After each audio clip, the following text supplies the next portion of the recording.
On behalf of Namita Gokhale, William Dalrymple, and all my colleagues at Teamwork Arts, welcome back to JLF's Brave New World. Our magazine partner for this series is The Week, Journalism with a Human Touch.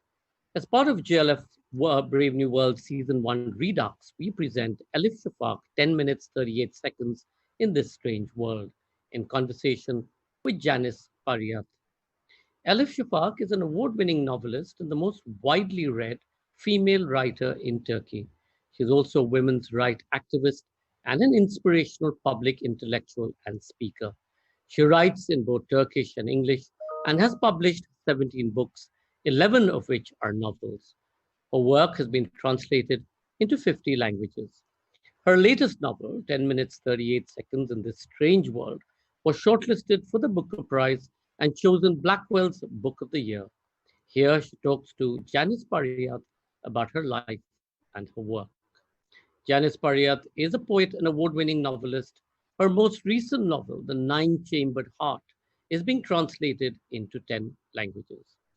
As you all are aware, all our sessions are available to view on our Facebook page, JLF Litfest, and on our YouTube channel, Jaipur Litfest JLF. So in case you missed any of our wonderful sessions or wish to revisit them, just go online and click on the link.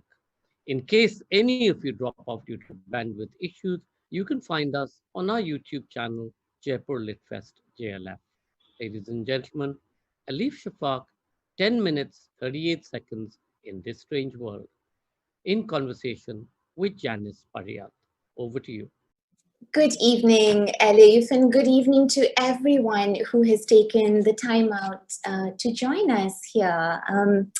Elif, it is such joy to be talking with you, and I know that we're at a distance and we are having to do this over these strange screens, but it is still very, very wonderful to be here chatting with you. Thank you so much for being here. Thank you so much. Thank you. We are living in unprecedented times, slightly strange, slightly surreal, and I've been in touch with writer friends and asking them how are they coping with this situation. And some of them have confessed that they've tried to keep writing and keep their projects going, and some have admitted that they've had to take a break from writing to focus on asking themselves questions about what kind of art they might be making after this strange time. I was wondering, Elif, what your response has been as a writer to this situation. I really appreciate the question. You know, it's a question that also is very close to my heart. A question that I ask myself. I'm not sure I know the answer. Yes. But maybe it's an answer we need to work on every day. You know what I mean? Rather than solving it, it's something that we need to keep thinking about. Because I think it's important. Frankly, personally, I find myself maybe going through a roller coaster in a way. Not every day is the same. Some days you do realize that books matter even more. Storytelling, empathy, literature is going to be all the more necessary in the age we're living in. And perhaps that renews our confidence in what we're doing. But then there are some other days when you feel very down and anxious and there's a lot of fear. And I think that's also very human. We need to understand and acknowledge these emotions in ourselves. And then yet some other days, I find myself questioning, you know, what am I doing? Does it really matter? When people are dying in tens of thousands, when there's so much inequality and injustice in the world, what difference does it make whether I find the perfect synonym for this word, whether I move that comma from that line to the next line? Really doesn't make any difference. So you find yourself questioning your art, your work, and I think that's all very human. That's all part of the process and the existential angst that we are going through at the moment. At the moment, yes, that's a very compassionate, thoughtful way of addressing this. Thank you, Elif. I feel better listening to you and knowing that, you know, it's okay to to not feel okay, and to not always be certain that things are going to turn out, oh, just, you know, all rainbows and butterflies. I would like to ask you to begin with a couple of questions on your absolutely stunning recent novel, 10 minutes, 38 seconds in this strange world. To begin with, what a fabulous title. Honestly, it is really just the most intriguing title, and it's done so well. It's been on so many shortlists. It was on the Booker shortlist last year. And here we have a novel that's set in Istanbul, beloved Istanbul. And we have a character who is, his name is Leila. And for all those of you who may not have read the book, it's not a spoiler when I say that, well, Leila is dead. And in a way, we begin the book at the end. Elif, I've heard you say a number of times that apart from chasing stories and creating stories, a novelist must also pay attention to the silences, to the stories that are forgotten, to the stories that have been erased. And I wanted to ask, is Leila one of these silences? And how did you exhume her? How did you bring her to life? Oh, thank you so much. As you said so beautifully, right away we know on the first page actually that the main character is dead, right? Yeah. So the structure of the book was a little bit challenging for me as an author, to be honest. But I was really intrigued by the scientific studies that show after the moment of death, after the heart has stopped beating, the human mind can remain active for another few minutes. And in some cases, particularly in Canada, researchers have observed persistent brain activity in dead patients for about 10 minutes. And that to me was an immense puzzle. What happens inside the human brain in that limited amount of time? And if it is true that the part of our brain that is in charge of long-term memory is the last bit to shut down, then what do the dead remember? Do they remember the good things in life? Do they remember the bad things? What remains from a whole life? How do you compress it into those last 10 minutes? That was in a way my starting point. But as you underlined, I think that's very true. I have this desire, this wish to bring the periphery to the center, to try to give more voice to people who have been voiceless, to empower people who have been disempowered. To me, this is very important. And maybe even though each and every book might seem very different, maybe it's an underlying current in most of my work as well. And in that regard, I do sincerely believe storytellers need to pay attention to silences. And in a country like Turkey, there are so many of them. Turkey, of course, is a country with a very long and rich history, but that does not mean we have a solid, strong memory. In fact, it's just the opposite. It's a society of collective amnesia, you know? It's a society of forgettings. Forgetting is the easiest thing to do in Turkey. So I think in a setting like that, a writer's job is also to try to remind people of voices that are forgotten and stories that have been erased. And in that regard, I think memory is a responsibility. Oh, that's wonderful. And I think you're absolutely right when you say that that is the central concern, somehow that that umbrellas all of your work of bringing the marginalized to the center, of bringing the voiceless to light. And I thought that you did that so beautifully with the 5 friends who surround Leila, almost as though she's the sun and they are the planets around, you know, around which they revolve. And I loved that they are from everywhere, and they bring to the book such an incredible, extensive diversity of of background. And I wanted to ask you why you felt it is so important to portray that kind of deep, abiding friendship within this magical diversity. I really appreciate that. And in a way, it's very important for me to talk about this, because even though this is a book that deals with dark subjects, including sometimes sexual violence, and death in itself is not an easy subject either, I honestly think it's not a depressing book. I honestly think it's an uplifting book that celebrates diversity, friendships, sisterhood. So these values were incredibly important to me as I kept writing the story.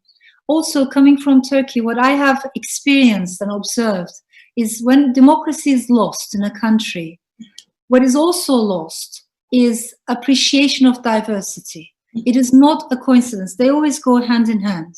So in a country where democracy is gone, it is much more difficult to be different. If you are different for whatever reason, it could be the color of your skin, it could be your sexual identity, it could be your political views, it could be how you look. For whatever reason, if you are different, life is going to be more difficult. And I think particularly among people who have been pushed to the edges in that way, sisterhood and solidarity is even more important. And that is why in a way the book is saying, don't forget, we all have two types of families. We have our water families, which are very dear to us. And if our water family is loving and kind and tender, we should really count our blessings. That's a wonderful thing. But not everyone is as lucky. And particularly to those people, the book says, please do not forget, as you keep living, you're going to have another family, a second type of family, and that's going to be a water family. And our water families are composed of our friends. The number of those friends can't be dozens and dozens, maybe 5 or 6 maximum, but these are the people who are companions, you know, as we go through all those journeys. And when we fall down, they pull us up. So I wanted to honor and celebrate water families by writing about Leila's friends, I guess. Well, in so many ways, and this I'm saying without giving too much away, I think they save her. And I think that's what makes this book, as you said, a hopeful book. It makes it an exceedingly life-affirming book. That's the feeling that it left me with at the end, and it's a wonderful feeling to take away from it. There's a little note as well at the end of the book where you mentioned that a lot of these characters, especially Leila and her friends, are inspired by encounters with with people along the way. And I was just wondering if that plays a large part of your research process. Does it play a large part in your research process, meeting people, having conversations with them? What is your process when you're writing a book? Indeed, and I'm wondering whether you would agree. But I think writers, of course, we primarily need to be readers all our lives. But also secondly, I think we need to be listeners. So these two things, I find them very important, like our wings, reading and listening. They need to go hand in hand. And I do listen to people a lot wherever I go, but I listen to two things. What they're saying, of course, but also how they're saying what they're saying. What kind of energy, choice of words. And I learn a lot from that. But that said, I think the city of Istanbul was also a teacher, a big teacher for me. I've lived long years in Istanbul, and I moved to Istanbul later in my life. So I wasn't a native of Istanbul, which means in some ways I was an outsider in Istanbul as well. And sometimes that makes you more attentive to details. You don't take things for granted. So I used to live on a street called Kazancı, which means cauldron maker in Turkish, which is very close to Taksim Square. And the reason I'm mentioning this is because even the history of that one single street teaches you so much about the city, because this was a place that was mostly populated by ethnic minorities. So there were lots of Christian and Jewish families. And throughout 1950s, they had to leave because they didn't feel welcome anymore. And then in 1970s, the LGBT community moved in. And there were also lots of transgender citizens living in that area. They had been pushed out by force. Then came more artists and maybe bohemians. They also didn't feel comfortable, etc., etc. So it feels like the street is not a street. It's like a boat. Nothing is permanent. We're just passengers. And I was on that street when the earthquake happened. And there was this very conservative, very religious grocer who would never say hi to sexual minorities. He wouldn't say salam, right? And on the night of the earthquake, when we all ran out in panic, because this was a major earthquake that killed around 10,000 people, in the face of death, suddenly all those differences evaporated. And I saw this extremely bigoted grocer opening a pack of cigarettes and offering it to my transvestite neighbor. And she was crying and her mascara was leaking. And the two of them were smoking side by side on the sidewalk. And the next morning, he was not speaking to her again, because again, it was back to normal. So for a few hours, we were one. So when you live in Istanbul, it also teaches you the importance of paying attention to all these layers upon layers. Absolutely. And I think that the city is, I mean, at the risk of sounding almost a cliche, but Istanbul is a character in this book in so many ways. As you said, I think somewhere it's not just about Leila's life, which we are taken through in these incredibly beautifully structured, resonant moments through the book. We also are led into the life and history of a city and of the nation, of the Middle East. So I think, you know, that attention to detail is what really brings the city so much to life. But I'm interested in, of course, as I wrote to you saying, I'm interested in how orality plays an important part in your quest to be a storyteller, because I'm intrigued by the fact that you also say you are a storyteller. A lot of writers call themselves writers and authors, and of course that's perfectly fine, but I love that you call yourself a storyteller. I know that you were brought up by your mum and your grandmum in Turkey, and I was wondering if that space also shaped your ear for listening. Thank you so much. I think it did, because as you pointed out, I was raised by two women. It was a little bit unusual. You know, I didn't grow up in a typical, if I may put it that way, Turkish family. And my mom and my grandmother were very, very different personalities. My mom is very westernized, well-educated, very secular, rational, urban, modern. And I think grandma would tick off all the opposite boxes. So she's more, she's more superstitious, more irrational, less educated. At the same time, a very, very wise woman. A wise woman who believed in the independence and education of girls. And when women do that, when women empower each other, because there was solidarity between them, I think the impact of that kind of solidarity and sisterhood does go beyond generations. So it's something that I wholeheartedly believe in. But as you said, in my grandma's house, life was, it was just full of magic in a way, and stories. She was a bit of a healer in her own way, and she would melt, lead to ward off the evil eye. Yes. Read coffee cups, read the coffee grounds inside the cups. And this women's culture, neighbors, women coming into the house. And chatting, yes. Chatting. One moment making very, very naughty jokes, and the other moment they're very pious. So you see these shifts. Yes. Yes, that left. And lots of gossip, lots of, rumor and colors, which also tells us that, of course, there's no doubt that these women are living in a very patriarchal culture that treats them unfairly. But it doesn't mean these women are weak. It doesn't mean they're victims. So they were, in a way, resisting. They were trying to navigate their own way and their own freedom in their own way. That did leave an impact on me.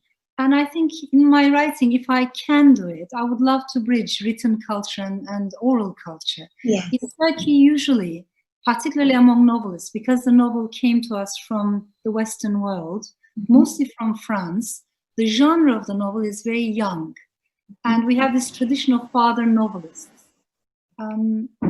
which sometimes looks down upon oral culture because it's not educated enough, sophisticated enough.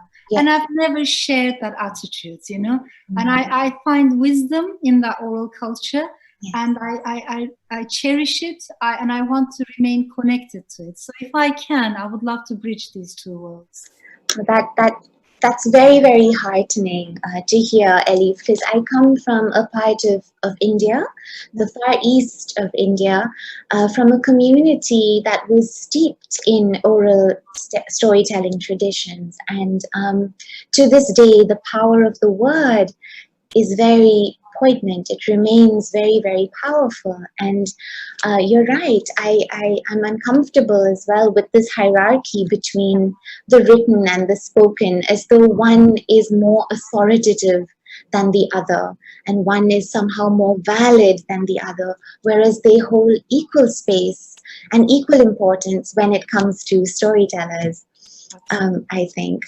I had another question for you on, on how you might feel, and I don't know if this is something that you do face, but as a Turkish writer, as a woman writer, do you sometimes feel that there are, expectations of you to write a particular kind of book, to deal with certain kinds of subjects, certain kinds of issues? In a way, do you feel that you're expected to be a voice for the community, or a voice for the tribe, so to speak? Mm-hmm. It's such an important question, and I am not someone who is very comfortable with identity politics. Actually, I've been very critical of identity politics. I can understand it as a starting point, but it cannot be where we end up.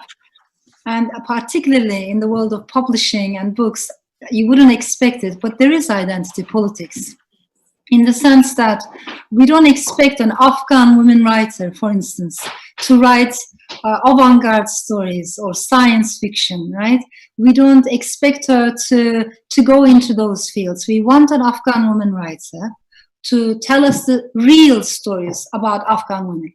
So what your identity is supposed to be should be how you produce your literature. And I've always had a problem with that. Maybe in one of her books, that writer is going to write about Afghan women, but maybe the next one is going to be about, going to take place in Norway or who knows, in China. Why are we reducing ourselves into these boxes, narrowing ourselves like this? But it's a struggle, to be honest. And I think it's much harder for women, and I think it's harder for non-Western authors as well. So we need to be aware of how identity politics works. There is no doubt that Turkey is a big part of my formation. There is no doubt that I am emotionally attached to Istanbul, and wherever I go, I will carry Istanbul with me, emotionally. But at the same time, I feel attached to the Balkans. I think I have many elements in my soul from the Middle East. I'm a European also. By birth, the values that I share. Over the years, I have become a Londoner, I have become a British citizen, and despite what Theresa May has been telling us previously, I would like to think of myself as a citizen of the world, and that does not mean that we are floating in the air aimlessly. It doesn't mean that we don't care, just the opposite. It means you can care about so many things and so many places at the same time. You can be local and from elsewhere at the same time, global at the same time. So I don't like these artificial dualities that are imposed on us. You can be patriotic, emotionally attached, but also care about the world and the humanist and the global soul. I want to challenge those dualities as much as I can in my work. Yeah, and I think, I was going to ask, how do you envision for us loosening this vice-like grip that identity politics, seems to place on a lot of us. But I think that in some ways you answered that in what you just said, that you want to challenge it, and this is where you start. You start with your writing. You start with your book. You start with the stories that you're telling, and that's so incredibly important. Elif, it's incredible the kind of different streams, there's a lovely line in 40 Rules of Love, where you talk about how a river is not just one thing and how it has these various currents that flow through it. And all those different currents make up the river. And in a way, I feel that all of us are like that in some way. And of course, especially you're a campaigner for women and LGBTQ rights. You are a strong voice against intolerance and bigotry, and you stand for plurality and ambiguity and multiplicity. And I love that. And I wanted to ask, what is it about the novel that has given you this space to bring these passions and priorities together for you? Because you've written 11 novels, and that's, that's amazing. And I wondered, what is it about the novel that allows you to create this river of literature? And river is such a beautiful metaphor, especially when we're talking about novels, because they have all these different currents, as you beautifully highlighted. And I love that. I think the novel as a genre is one of our last remaining democratic spaces. Yeah. I like it when I can have these open spaces, egalitarian, diverse, where I can hear different voices. I sincerely believe it is not a writer's job to try to, show something or teach something. I don't like it, actually, when writers try to preach or think they have a mission. I find that very off-putting, and you would immediately notice it. But what is a writer's job, I think, is to ask questions. Just to ask questions about difficult issues, including about silences, including about taboos, and just say, why can't we talk about this? Can we please talk about it? Please, just open up a space. Yeah. And then let a difference of opinion be heard about that issue, but always leave the answers to the reader, because every reader is going to come up with their own answer. And there's no way we can control that. That's the beauty of it. Sometimes, I've observed this so many times, actually. Two friends, very close friends, they can read the same book, but they will connect with the story in a completely different way. A couple who has been married for 40 years, they will read the same book. Maybe one of them will hate it, the other one will love it. How is that possible? Because the reader is not a passive creature. We bring our own gaze into the story. So I always respect the answers, the different answers that readers come up with, but I think it's the writer's job to ask the questions and create these open spaces. And I love the novel because it allows me to do that. And it also allows me to bring the mind and the heart together. I'm someone who believes in emotional intelligence. I have met people who are very knowledgeable and very intelligent in their own fields, but when it comes to expressing their own emotions, they fail miserably. And that makes a huge difference. This is an age in which we are belittling emotions, but at the same time, we are all affected by emotions. And in fact, emotions even affect our politics. So I want to acknowledge their presence and try to bring the mind and the heart together as best as we can.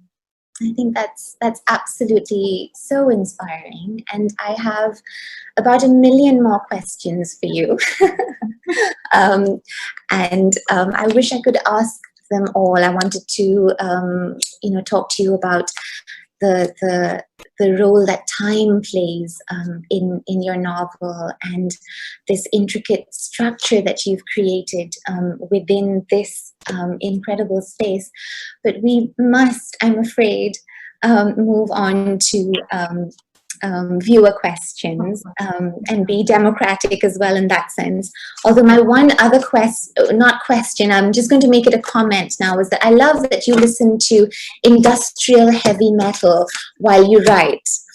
That is my favorite fact of the day when it comes to Elif. It completely blew me away that it's not Mozart, it's not Bach, it's not anyone remotely who we think, peaceful and quietening. It's industrial rock. Most amazing. Fire, yeah. I love it.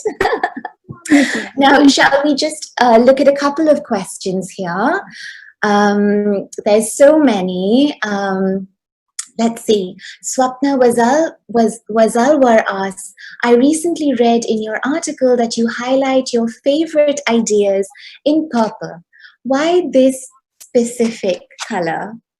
What an interesting question. I'm not sure I know the answer. You know, sometimes you do these things without quite being aware of it, but I've always loved the color purple. Yeah.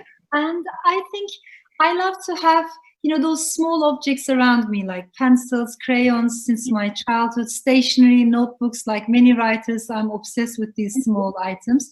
And if I may add this, and I wonder if it's the same in India, because in Turkey, a book is not a personal item. If a reader enjoys a book, she or he passes the book on. So you give it to your friend, or maybe the friend gives it to her mother, the mother gives it to her neighbor. And when people bring books in Turkey, I often notice maybe on average 5 or 6 people have read the same copy. By using different colored pens or pencils, they have underlined different sentences. And that to me is incredibly heartwarming, you know, that word of mouth, sharing books. And I honestly think in countries where there is no proper democracy, such as happening in Turkey, if books can survive nonetheless, we honestly owe it to a large extent to that word of mouth, that sharing among readers. To me, it's something I'm very grateful for. That's a beautiful gesture, and I feel like that's something that we need to start in India. Sadly, I don't know if that actually happens. Let's see.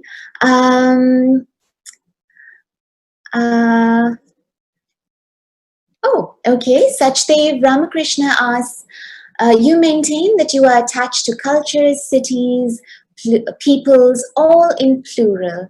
You are an Istanbulite, as you said, as much as a Londoner. Please tell us how this multi-pluralism makes you unique. Makes me? Unique. Oh, that's very kind. But it doesn't make me unique. We're all, as we try to explore together, I think we're all a mixture of so many different voices. You don't have to necessarily travel. My personal life, because I was born in France, then I came to Turkey, I spent some time in Spain and America before moving to UK. It has been a bit more nomadic. But you don't have to be a nomad. Nonetheless, we all have already so many layers. And that is why I find it very dangerous when demagogues tell us you can be only one thing. What is your tribe? Choose your tribe and stick to your tribe. I find that very dangerous. If I may very quickly share this with you. There's a story in Rumi's Mesnevi that I like a lot. He talks about sage one day walking, and the sage notices that birds of very different flocks are together, feeding together, flying together, and he's very puzzled because nightingales are supposed to socialize with nightingales, crows with crows, storks with storks, right?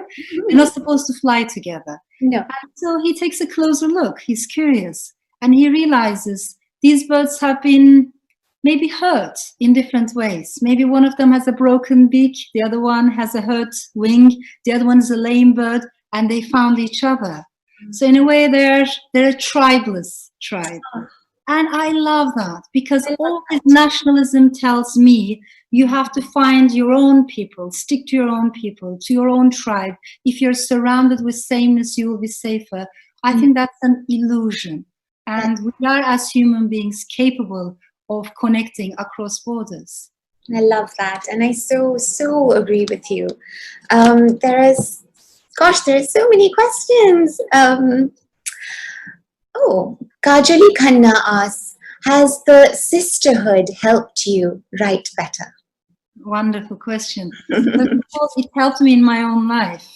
Because as we mentioned earlier, it changed my life in the sense that the sisterhood between my mother and my grandmother allowed my mother to have a proper education. And in that way, she was also able to give me a proper education. So it had a huge impact in my life.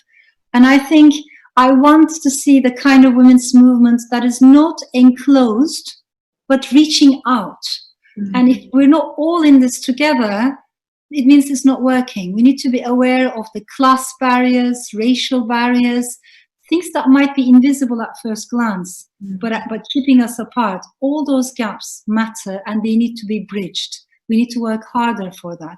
So I want a much more egalitarian women's movement, East and West. Yeah. And I also want to work with men, in the sense that coming from a patriarchal culture like Turkey, I have seen that in patriarchy, women are unhappy, no doubt, but men are unhappy as well, particularly young men who do not conform to given description of masculinity. Their lives are hard as well. And so we need to talk about masculinity together. And in that regard, I want, you know, the kind of women's movement that is reaching out in a much more egalitarian way. Absolutely. Shivani Lalan asks, does writing novels set in Istanbul serve to create and preserve alternate histories of it for you? Thank you so much. Yes. And I think, again, this is one of the reasons why I love novels so much. I'll give you a very small example. I was a high school student in Turkey. I read a novel called The Bridge Over the Drina, written by Ivo Andrić, for the first time. And until then, I had gone to school in Turkey. I had swallowed a much more nationalistic interpretation of history, which told me we were a mighty empire, and wherever we went, we brought justice and civilization, right? So I'm reading this novel, and in the novel, two peasants in the Balkans are talking about the Janissaries, which were the heart of the military system in the Ottoman Empire. And one of them says, thanks to the Janissary system, our poor boys, poor Christian boys, were given an excellent education, and sometimes they became viziers. And the other one says, yes, but at the expense of what?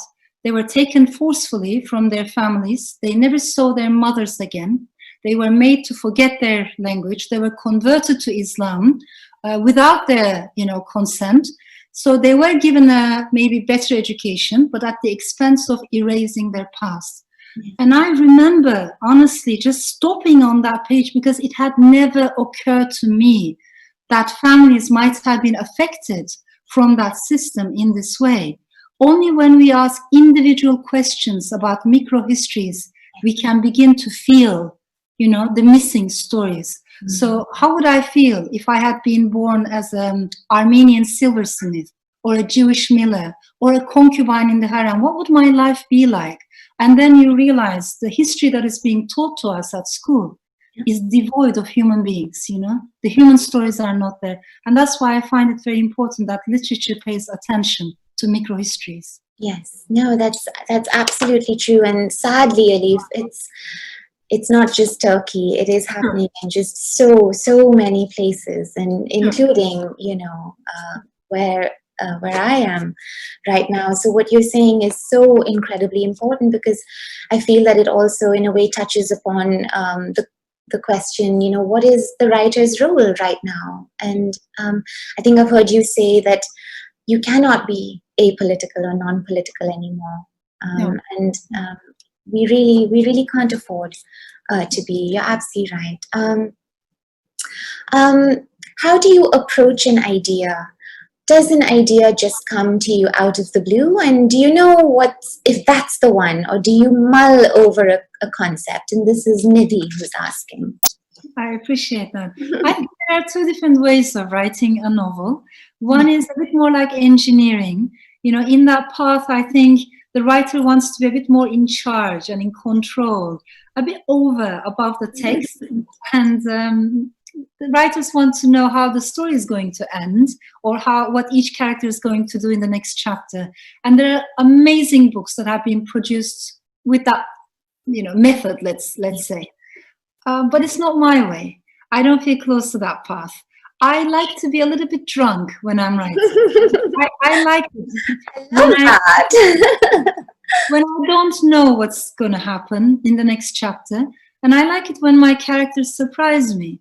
Sometimes maybe you want to keep a character on the sidelines, and then you realize, wow, she's just, becoming much more important than I thought she would be. And that's good.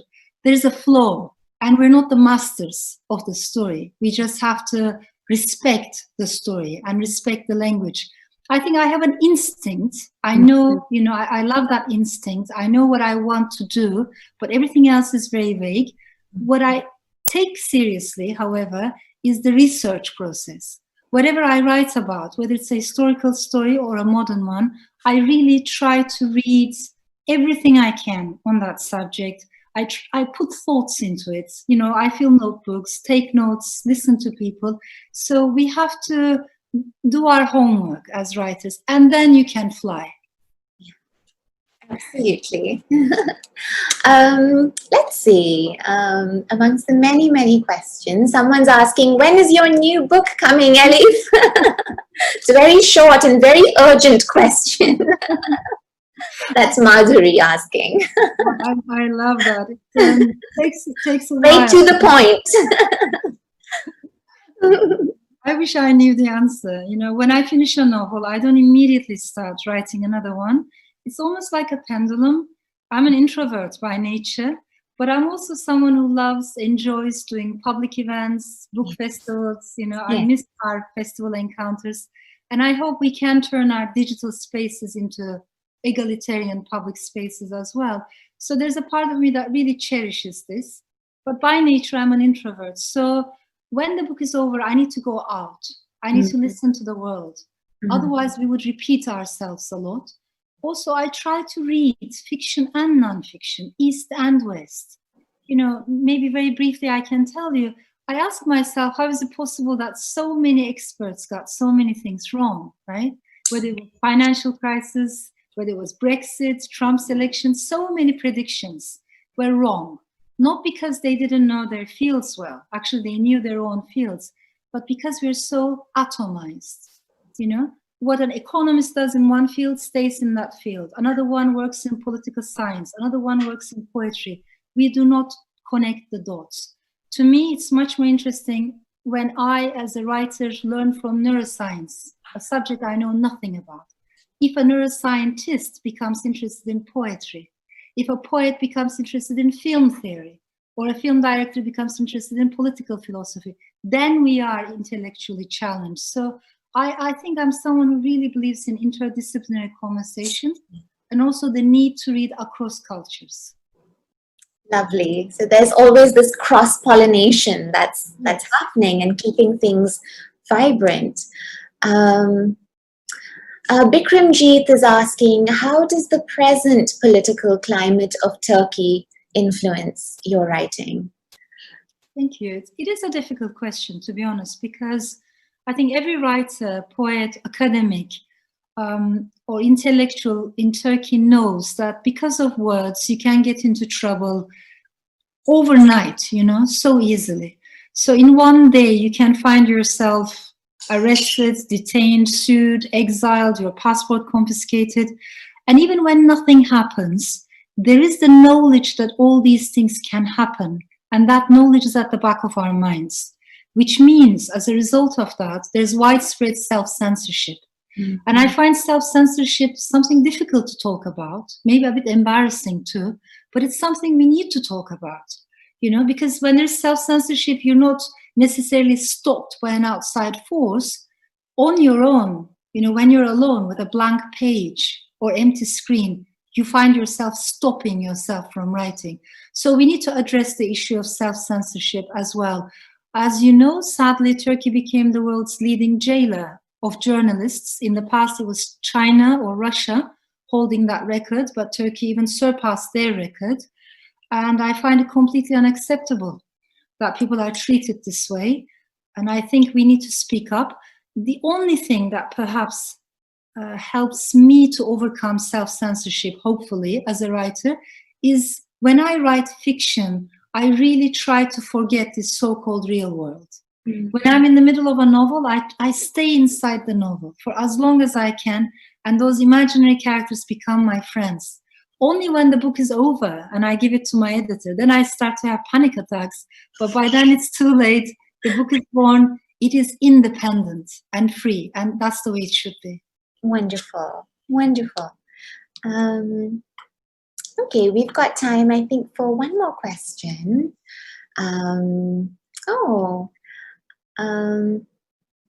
How much has Rumi influenced your writings and thoughts? Beautiful. That's sweet. That's a beautiful question. Both Rumi and Shams of Tabriz. I think, have influenced my way of thinking. I have learned a lot from them. Also, it was a challenge for me to write about them because on the one hand, I clearly have a lot of respect and love for both of them.